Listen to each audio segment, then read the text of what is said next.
बिस्मिल्लाहिर्रहमानिर्रहीम। 27th lecture में आज हमने सोडियम हाइड्रोक्साइड को प्रिपेयर करना बाय नेल्सन सेल। ये तकरीबन प्रोसेस सेम ही है जो हम 9th में पढ़ चुके हैं, लेकिन आज थोड़ी सी इसकी डिटेल। सबसे पहले आपने बनाने के लिए जो बेसिक प्रिंसिपल्स हैं उनको जहन में रखना है। नंबर 1, आपने कॉन्सेंट्रेटेड सोडियम क्लोराइड का सोल्यूशन बनाना है जिसे ब्राइन कहते हैं। कॉन्सेंट्रेटेड NaCl एक्वस, पानी के अंदर सोडियम क्लोराइड का कॉन्सेंट्रेटेड सोल्यूशन बनाना है, उसे हम कहते हैं ब्राइन। उसे एक ख़ास बीकर में पुट करते हैं जिसका हमने अभी स्ट्रक्चर बनाने हैं, जिन्हें हम नेल्सन सेल के नाम से जानते हैं। इसके बाद ब्राइन का जो लेवल है वो कांस्टेंट रखा जाता है। जो ऑपरेटस हमने यूज़ करना है उसके अंदर जो ब्राइन का लेवल है वो कांस्टेंट रखा जाता है। एनोड कैसा इस्तेमाल करना है, कैथोड कैसा इस्तेमाल करना है, वो बनाने भी हैं और आज यहाँ आपको बता भी देता हूँ। ग्रेफाइट का एनोड होता है, यू शेप्ड है। डायाफ्राम पढ़ेंगे। डायाफ्राम बेसिकली हम देखेंगे कि यू शेप्ड और डायाफ्राम ऐसा ऑपरेटस जो कि सेपरेट करेगा दो सॉल्यूशंस को, ये भी हम इंशाल्लाह आगे पढ़ते हैं अभी। इसके बाद आप स्टीम प्रोवाइड करते हैं, स्टीम को ब्लो करते हैं उस ऑपरेटस के नीचे से, जो कि क्या करती है, इलेक्ट्रोलाइट को वार्म रखती है और परफोरेटेड आयरन का कैथोड इस्तेमाल करना है, ये उसके सुराखों को खुला रखती है। जो क्लोरीन गैस रिलीज होती है एनोड के ऊपर वो राइजेज अप, ऊपर की तरफ उठती है।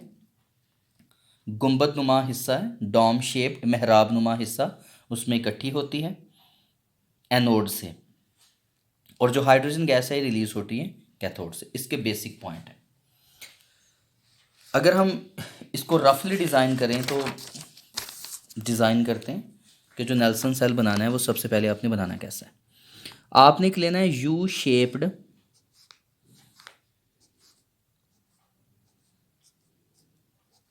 परफोरेटेड मतलब मसामदार, होते तो बहुत छोटे छोटे, समझाने के लिए थोड़े से बड़े बनाने पड़ते हैं।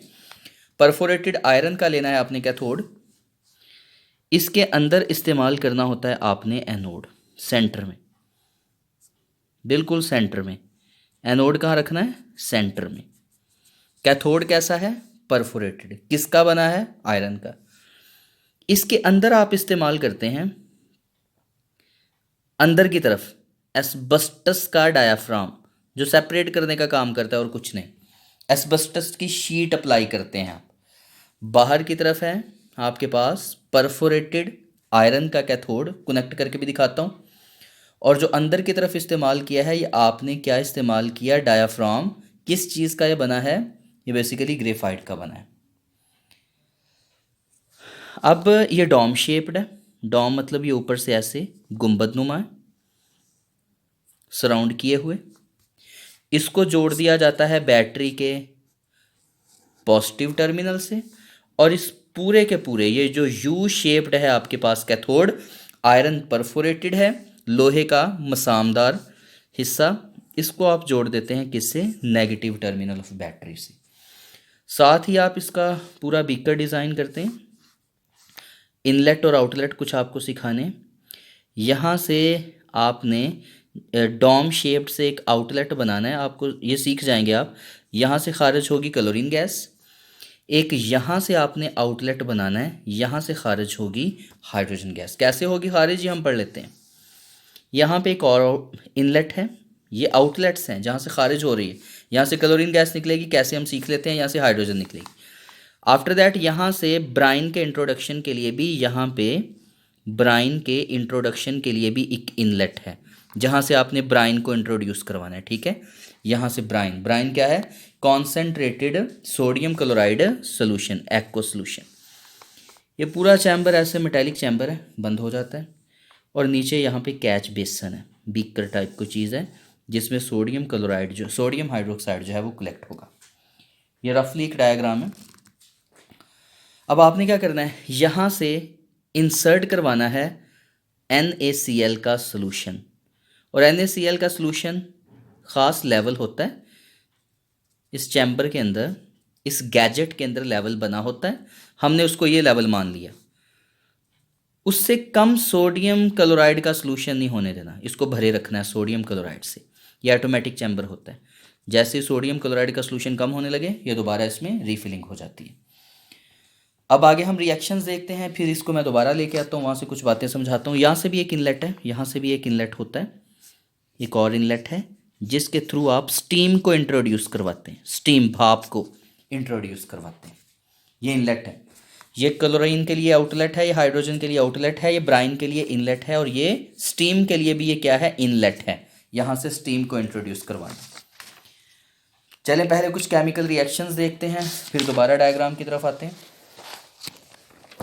अगर आप देखें तो सोडियम क्लोराइड बेसिकली अवेलेबल होता है Na positive and Cl negative. Water available होता है H positive and OH negative. हमने सॉल्यूशन बनाया ब्राइन, तो ब्राइन के अंदर ये दोनों चीज़ें होंगी। अब रिएक्शंस एट एनोड, ये बहुत समझने वाली बात है। एनोड की तरफ वो चीज़ जाएगी जो नेगेटिवली चार्ज है, क्योंकि बजाते खुद एनोड कैसा होता है, पॉजिटिवली चार्ज। अब नेगेटिवली चार्ज स्पीशीज तो हमारे पास दो हैं, एक हाइड्रोक्साइड है, एक क्लोराइड है। अब इन दोनों में से कौन एनोड की तरफ भागेगा, ये आपने बात याद रखनी है। जिसकी ऑक्सीडेशन पोटेंशियल ज़्यादा हो, ऑक्सीडेशन पोटेंशियल का मतलब जिसके पास इलेक्ट्रॉन पेयर को डोनेट करने की टेंडेंसी ज़्यादा होगी वो एनोड की तरफ पहले भाग के जाएगी। एनोड के ऊपर आपने पढ़ा था ऑक्सीडेशन होती है, जो चीज़ एनोड की तरफ भागती है वो नेगेटिवली चार्ज होती है, और जो चीज़ें नेगेटिवली चार्ज होती हैं उनके पास एक इलेक्ट्रॉन पहले से ज़्यादा होता है। तो क्लोराइड आयंस रिडक्शन पोटेंशियल इसकी कम है, ऑक्सीडेशन पोटेंशियल ज़्यादा है। इलेक्ट्रोकेमिकल सीरीज हम फर्स्ट ईयर में पढ़ के आए हैं। तो क्लोराइड आयन भागेगा एनोड की तरफ, इससे पहले कि OH भागता, OH से पहले कौन जाएगा, क्लोराइड आयन। क्यों जाएगा, क्योंकि क्लोराइड आयंस की जो ऑक्सीडेशन पोटेंशियल है वो हाइड्रो ऑक्साइड आयन से ज़्यादा है। तो क्लोरीन के दो क्लोराइड के आयंस ले लेने हैं अपनी कन्वीनियंसी के लिए, आसानी के लिए। 2 इलेक्ट्रॉन निकल गए और साथ में क्लोरीन गैस इवॉल्व हो गई। क्लोरीन की ऑक्सीडेशन पोटेंशियल ज़्यादा है, मैंने लिखा भी हुआ है, ये देखिए।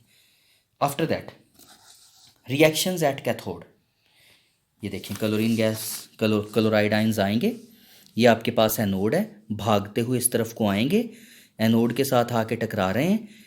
एनोड के साथ जब टकराते हैं तो यहाँ क्लोरीन गैस बनेगी और क्लोरीन गैस इस सिस्टम से आउट हो जाएगी। अब इसके साथ ही रिएक्शंस एट कैथोड, कैथोड की तरफ कौन सी चीज़ें भागती हैं, पॉजिटिवली चार्ज स्पीशीज। अब यहाँ भी क्वेश्चन है, पॉजिटिवली स्पीशीज जो हैं वो भी दो हैं, एक है सोडियम पॉजिटिव और एक है हाइड्रोजन पॉजिटिव, या सोडियम केटाइन और प्रोटॉन।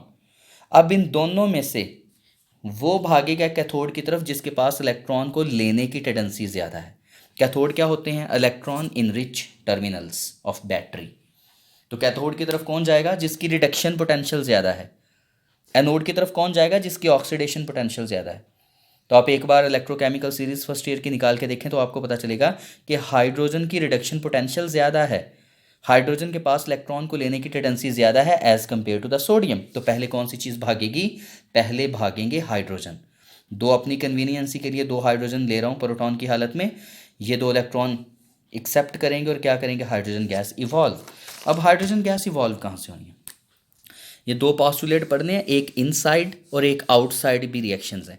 इनसाइड में ये बताया जाता है कि जो यहाँ पे हाइड्रोजन एटम्स या हाइड्रोजन मॉलिक्यूल्स बनते हैं वो इन परफोरेशंस में से, कभी मैंने आपको बताया था कि ये जो आपने इस्तेमाल किया था, कैथोड इस्तेमाल किया था, ये परफोरेटेड आयरन का इस्तेमाल किया था, और इसके अंदर जो आपने इस्तेमाल किया था डायाफ्राम वो एस्बेस्टस या ग्रेफाइट, लेकिन यूजुअली एस्बेस्टस का लिया जाता है। अब एस्बेस्टस का भी आगे काम पढ़ना है कि एस्बेस्टस ही क्यों लिया।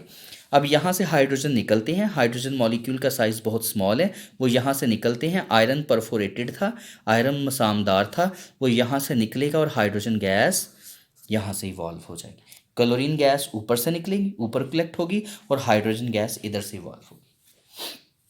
अब यहाँ पे इस केमिकल रिएक्शन में ना जो 2 बहुत बड़े प्रॉब्लम्स, नंबर 1, जो क्लोरीन गैस कहाँ बनी थी, क्लोरीन गैस उस वक्त बनी जब एनोड के साथ टकराई।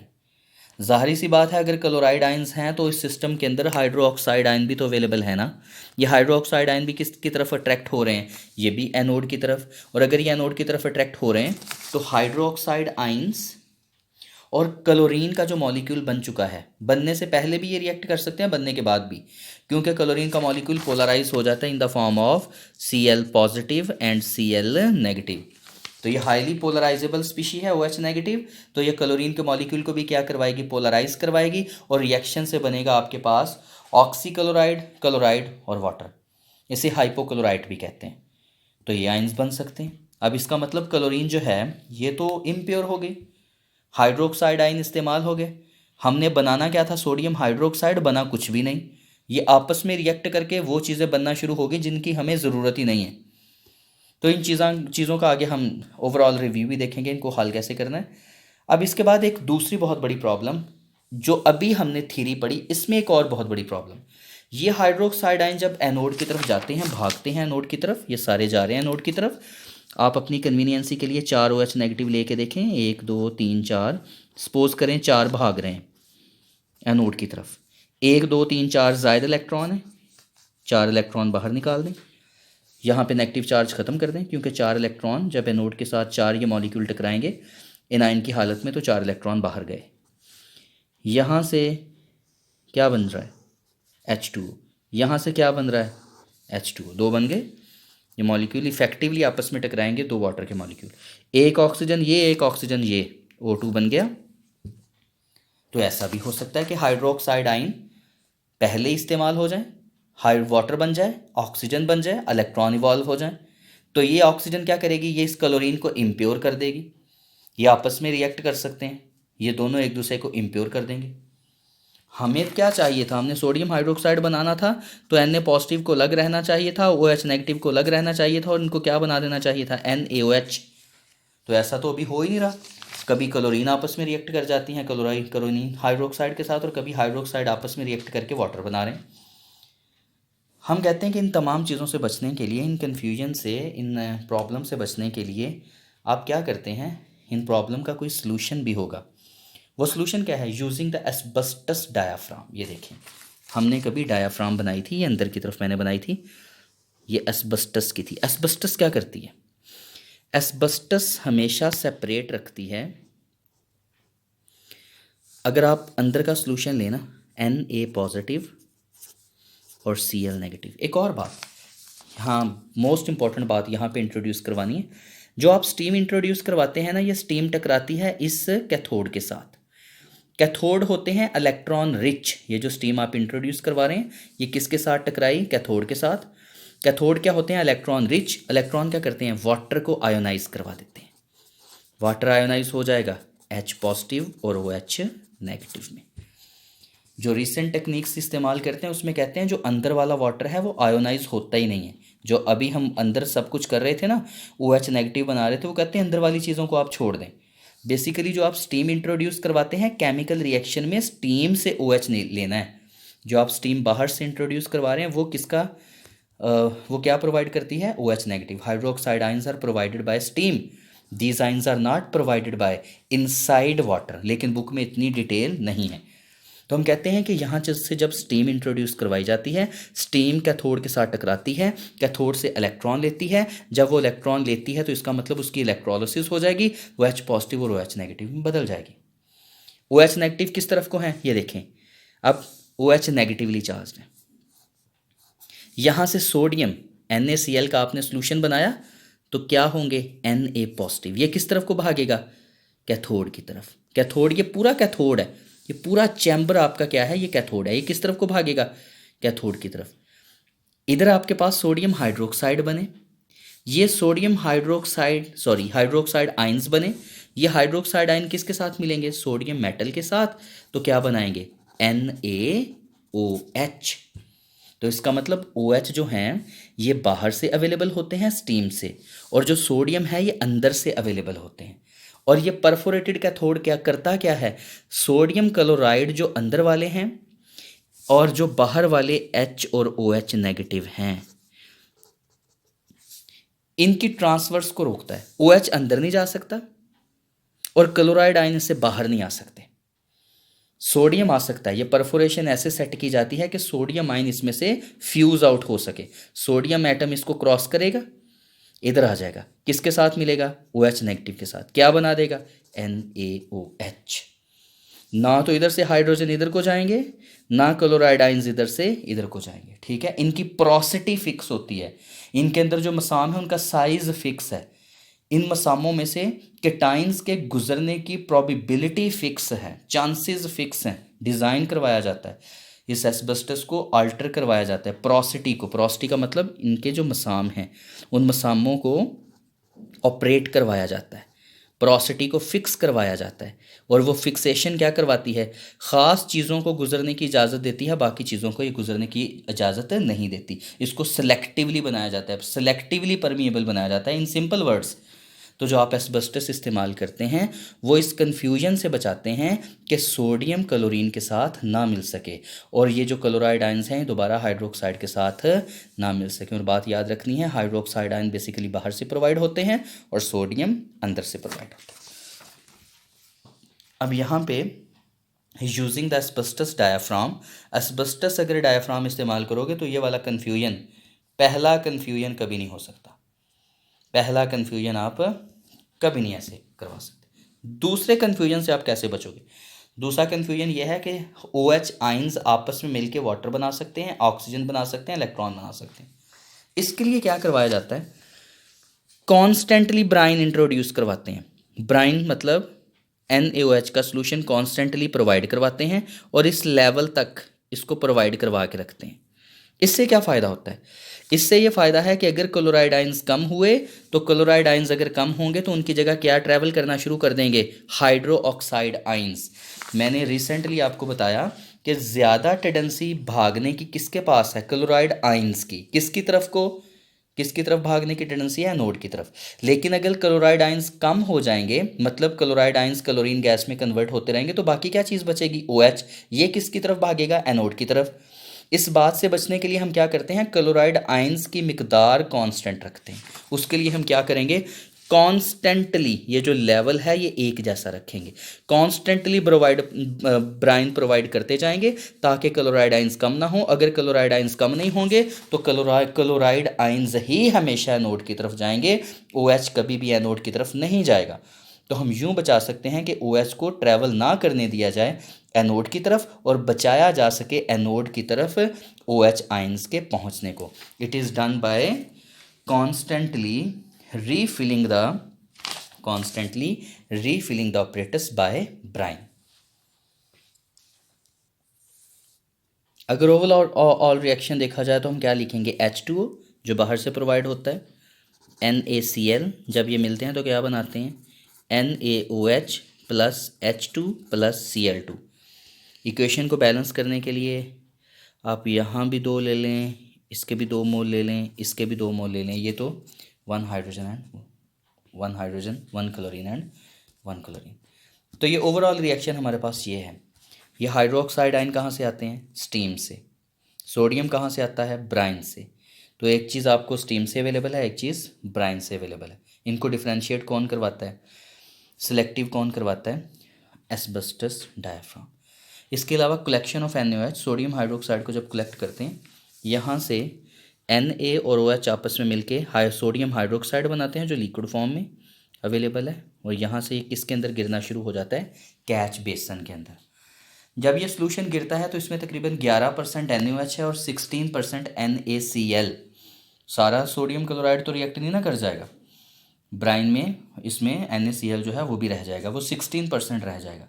आप इसको इवेपोरेट करवाते हैं, क्रिस्टलाइजेस करवाते हैं, जिसकी वजह से सोडियम जो क्लोराइड है वो कम से कम होता रहता है, और जो left behind the solution that is left behind, purification करने के बाद हमारे पास 50% NaOH और तकरीबन 1% सोडियम क्लोराइड एज आ इम्प्योरिटी बचता है, और जिसे हम कमर्शियल पर्पज़ में इस इम्प्योरिटी को इतना अहम नहीं मानते। Only it is a 1% of sodium chloride. Thanks lot for listening and watching. अल्लाह हाफिज़।